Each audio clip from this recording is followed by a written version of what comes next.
नमस्कार, hot topic में आपका स्वागत है। मैं हूं अखिलेश शर्मा।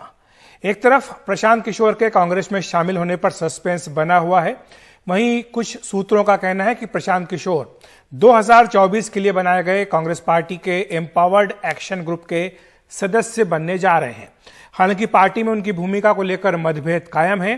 कांग्रेस को मजबूत करने के पीके के कई फार्मूलों के कई बिंदुओं पर वरिष्ठ नेताओं की रिपोर्ट में सहमति है, जिसमें संगठन में आमूलचूल परिवर्तन जैसे सुझाव भी शामिल हैं। सोनिया गांधी के आवास 10 जनपद में हफ्ते भर से बैठकों का दौर जारी है। मुद्दा रणनीतिकार प्रशांत किशोर का प्लान कांग्रेस है और कांग्रेस में उनकी एंट्री है। बताया जा रहा है कि इस पर विचार के लिए कांग्रेस में एक कमेटी बनाई गई। इसमें केसी वेणुगोपाल, अंबिका सोनी, पी चिदम्बरम, रणदीप सुरजेवाला जैसे नेता हैं। कमेटी अपनी रिपोर्ट सोनिया गांधी को सौंप चुकी है। रिपोर्ट पर चर्चा भी हो चुकी है, लेकिन प्रशांत किशोर को लेकर कोई साफ बात कहने को कांग्रेस तैयार नहीं। एम्पावर्ड एक्शन ग्रुप 2024 उसका गठन किया जाएगा। जैसे ही अगले कुछ दिनों में उसका गठन हो जाएगा, आपको कौन उसका सदस्य है, क्या भूमिका है, इन सब पर हम प्रकाश डालेंगे। जब इस पर श्रीमती सोनिया गांधी आगे निर्णय कर लेंगी, हम आपको अवश्य बताएंगे। अंदरूनी सूत्रों के मुताबिक प्रशांत किशोर को खुली छूट दिए जाने के सवाल पर राय बटी हुई है। प्रियंका गांधी, अंबिका सोनी, केसी वेणुगोपाल और एके एंटोनी इसके पक्ष में हैं, जबकि दिग्विजय सिंह, मुकुल वासनिक, रणदीप सुरजेवाला और जयराम रमेश इसके खिलाफ हैं। सोमवार की बैठक में एम्पावर्ड एक्शन ग्रुप बनाने पर बात हुई। 13 से 15 मई तक उदयपुर में होने वाले चिंतन शिविर में 400 से अधिक नेता और कार्यकर्ता हिस्सा लेंगे और जीत का मंत्र खोजेंगे। नव संकल्प शिविर में राजनीतिक, सामाजिक और आर्थिक चुनौतियां जो देश और संगठन के सामने हैं, उन पर चर्चा होगी। इसके साथ साथ संगठन को किस प्रकार से और मजबूत और प्रभावी बनाया जाए, राजनीतिक, सामाजिक चुनौतियों का सामना करने के लिए, इन सब पर भी ये चिंतन शिविर गहन मंथन करेगा। लेकिन इसमें संदेह नहीं कि इन तमाम मसलों पर अंतिम फैसला सोनिया गांधी को लेना है। देखना है वो क्या मन बनाती है। क्या पीके कांग्रेस में शामिल हो रहे हैं? ये सवाल कांग्रेस नेताओं को भी तंग कर रहा है।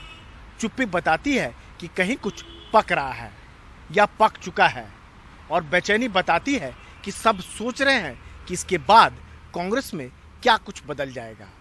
नई दिल्ली में कैमरामैन कान पात्रा के साथ राजीव रंजन, एनडीटीवी इंडिया।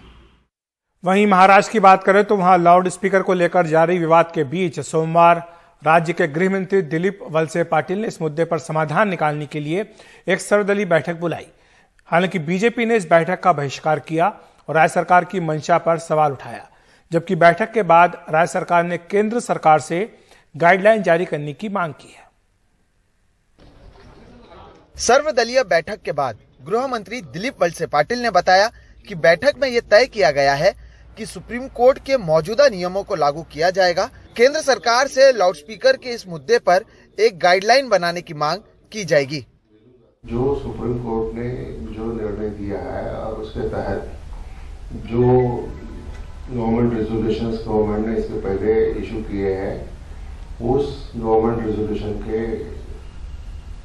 आधार पर ये लाउडस्पीकर की परवानगी देने के बारे में, यूज करने के बारे में निर्णय राज्य में चलता रहेगा। ये सुप्रीम कोर्ट का निर्णय है, इसके बारे में इस पूरे देश को लागू होता है।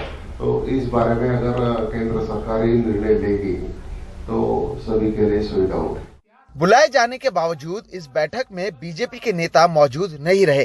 दोपहर को प्रेस कॉन्फ्रेंस कर पूर्व मुख्यमंत्री देवेंद्र फडणवीस ने बीजेपी नेताओं पर हो रहे हमलों का विरोध किया और लाउडस्पीकर को लेकर राज्य सरकार की मंशा पर ही सवाल उठाए। हम गृह मंत्री के बैठक में जाकर क्या करेंगे, क्योंकि उस बैठक में मुख्यमंत्री तो उपस्थित ही नहीं है और ये सारी चीजें मुख्यमंत्री जी के इशारे पर चल रही है। तो फिर ये बैठक से निकलने वाला क्या है? बीजेपी के साथ ही राज ठाकरे की महाराष्ट्र नवनिर्माण सेना ने भी लाउडस्पीकर का मुद्दा उठाया था। आज बैठक के बाद पार्टी के नेताओं ने फिर दोहराया कि सब कुछ कानून के अनुसार होना चाहिए। साथ ही राज ठाकरे की ओर से 3 तारीख तक नियमों का पालन नहीं होने पर हनुमान चालीसा बजाए जाने वाली बात भी उन्होंने दोहराई। पार्टी मीटिंग में अभी जो सुप्रीम कोर्ट की गाइडलाइन है, उस गाइडलाइन के तहत जाने का निर्णय हो चुका है। 3 तारीख का कार्यक्रम तय है और वो भी होगा ही। लाउडस्पीकर को लेकर हुए बैठक के बाद गृह मंत्री दिलीप वळसे पाटिल ने मीडिया से बात करते हुए कहा कि वो केंद्र सरकार से मिलकर इस पर गाइडलाइन बनाने की मांग करेंगे। अब इसका मतलब ये है कि जो गाइडलाइन बनाए जाएंगे उसका पालन हर किसी को करना होगा, क्योंकि लाउडस्पीकर को लेकर महाराष्ट्र में बड़े पैमाने पर प्रदर्शन हो रहे हैं, लेकिन बीजेपी शासित राज्यों में भी हालात कमोवेश ऐसे ही हैं, लेकिन वहां पर कोई विरोध नहीं हो रहा।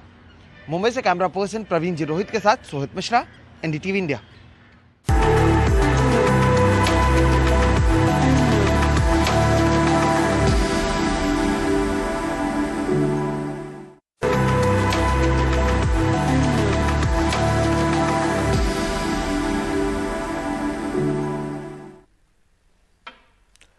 ब्रेक के बाद आपका फिर स्वागत है। बात करते हैं बिहार की, जहां सत्तारूढ़ जेडीयू और बीजेपी के बीच तनातनी लगातार बढ़ रही है।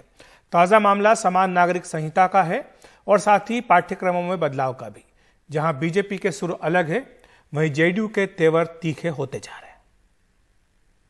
कल ही भोपाल में अमित शाह ने ऐलान किया है कि धारा 370 तो हमने खत्म कर दिया, राम जन्मभूमि पर मंदिर का काम चालू हो गया, अब एक काम बचा कॉमन सिविल कोड का।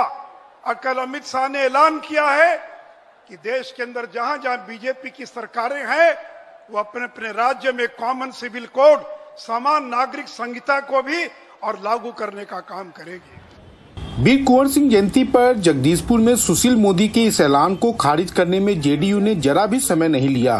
बिहार में कॉमन सिविल कोड लागू नहीं होगा सर? नहीं, क्यों लागू होगा, सवाल ही नहीं उठता है, क्योंकि बिहार के लोग मिलजुल कर रह रहे हैं हर तरह से। यहाँ कहाँ से यह प्रश्न उठता है? अभी ये विवाद थमा भी नहीं था कि नीतीश के नजदीकी शिक्षा मंत्री विजय कुमार चौधरी ने सीबीएसई द्वारा पाठ्यक्रम में किए बदलाव पर अपना विरोध सार्वजनिक कर दिया। इनको अलग नहीं करना चाहिए और सारे लोगों को जानना चाहिए, और इतिहास तो पढ़ा ही जाता है, इतिहास तो समझा ही जाता है सीख लेने के लिए। वहीं विपक्ष राष्ट्रीय जनता दल ने इन दोनों मामलों में जनता दल यूनाइटेड के विरोध का कुछ इस अंदाज में समर्थन किया।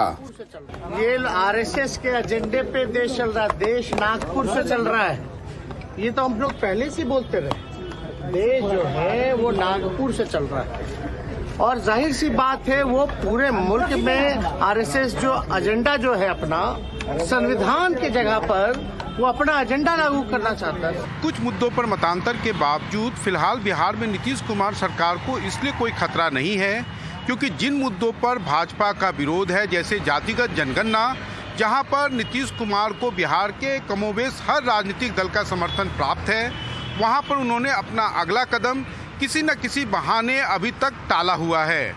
पटना से कैमरामैन हबीब अली के साथ मनीष कुमार, एनडीटीवी इंडिया के लिए। उधर पंजाब के मुख्यमंत्री भगवंत मान अपने कुछ वरिष्ठ अधिकारियों के साथ आज दिल्ली पहुंचे। यहां उन्होंने शिक्षा और स्वास्थ्य के क्षेत्र में दिल्ली मॉडल को देखा। भगवंत मान आज दिलशाद गार्डन के राजीव गांधी अस्पताल, कालकाजी के doctor Ambedkar institute of excellence, greater Kailash के मोहल्ला क्लिनिक, चिराग एनक्लेव के स्कूल का उन्होंने दौरा किया। इस दौरान दिल्ली के मुख्यमंत्री अरविंद केजरीवाल भी उनके साथ रहे। भगवंत मान ने कहा कि वो पंजाब में इस तरह की शिक्षा व्यवस्था बनाना चाहते हैं जहां पढ़ाई के बाद बच्चे दूसरों को रोजगार दें।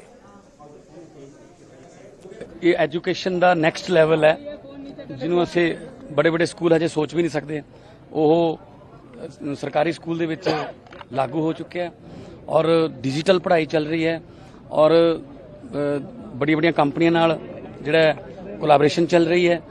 ਮਤਲਬ ਮੈਂ ਇਸ ਤਰ੍ਹਾਂ ਦਾ ਸਕੂਲ ਜਿਹੜਾ ਉਹ ਜਾਂ ਤਾਂ ਅਮਰੀਕਾ ਕੈਨੇਡਾ ਦੇਖੇ ਨੇ, बट इस लैवल ਤੇ ਇੰਡੀਆ 'ਚ ਮੈਂ ਕੁਝ ਦੇਖਿਆ। ਹੈਲਥ ਐਂਡ ਐਜੂਕੇਸ਼ਨ ਸਾਡਾ ਪ੍ਰਾਇੋਰਟੀ ਸੀ, ਪਹਿਲਾਂ ਵੀ ਆਮ ਆਦਮੀ ਪਾਰਟੀ ਦੀ ਦਿੱਲੀ ਦੇ ਵਿੱਚ ਵੀ ਪੰਜਾਬ ਦੇ ਵਿੱਚ ਵੀ ਅਸੀਂ ਗਰੰਟੀਆਂ ਸਭ ਤੋਂ ਪਹਿਲਾਂ ਹੈਲਥ ਤੇ ਐਜੂਕੇਸ਼ਨ ਦੇ ਦਿੱਤੀਆਂ ਸੀ।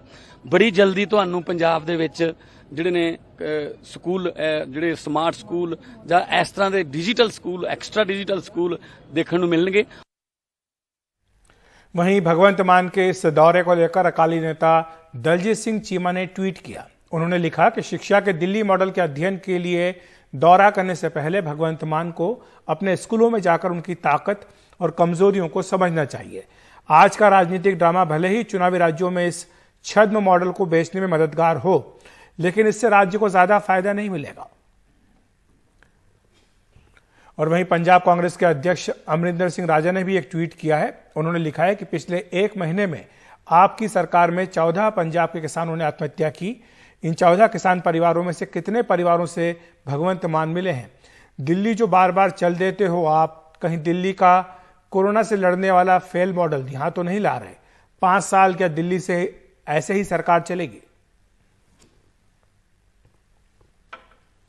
और हॉट टॉपिक में इतना ही। देखते रहिए NDTV इंडिया।